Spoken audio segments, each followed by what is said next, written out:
Best available schools స్కీమ్ని తీసుకొచ్చింది ప్రభుత్వం. దాని కింద ఏంది, ఒక ప్రామాణికం కలిగినటువంటి ప్రైవేటు రెసిడెన్షియల్ సెమీ రెసిడెన్షియల్ పాఠశాలల్లో ఎస్సీ ఎస్టీ చిన్నారులను ప్రభుత్వమే ఖర్చులు చెల్లించి చదివిస్తుంది. ఆ స్కూళ్ళకు ఒక 200 కోట్ల రూపాయలు, ఒక 150 కోట్ల రూపాయలు చెల్లిస్తే అవి నడుస్తాయి. ఈ ప్రభుత్వం వచ్చిన దగ్గర నుంచి ఒక్క రూపాయి చెల్లించకపోవడం వల్ల గేటు లోపల పాఠశాలలో ఉండాల్సినటువంటి విద్యార్థులు ఏదో గేటు బయట బజారు పాలైపోయింది. పలకలు పట్టుకొని వాళ్ళు నిరసన చెప్తే, పుస్తకాలు పట్టుకొని నిరసన చెప్తే గుండె దరుక్కుపోతుందండి.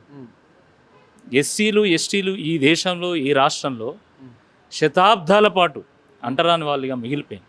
గేట్ అవతలనే ఉంచింది, ఊరు అవతలనే ఉంచింది.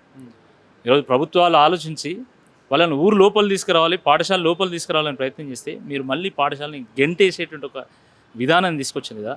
ఇంతకంటే దుర్మార్గం ఉంటుందా? మళ్ళీ అంటరాని తనాన్ని మీరు తీసుకొచ్చింది కదా. మళ్ళీ మీరు ఎన్నేళ్ళు వాళ్ళని వెలివేస్తారు, ఎన్ని దశాబ్దాలు వెలివేస్తారు? ఇంతకంటే ఘోరమైనటువంటి సామాజిక నేరం ఉంటుందా?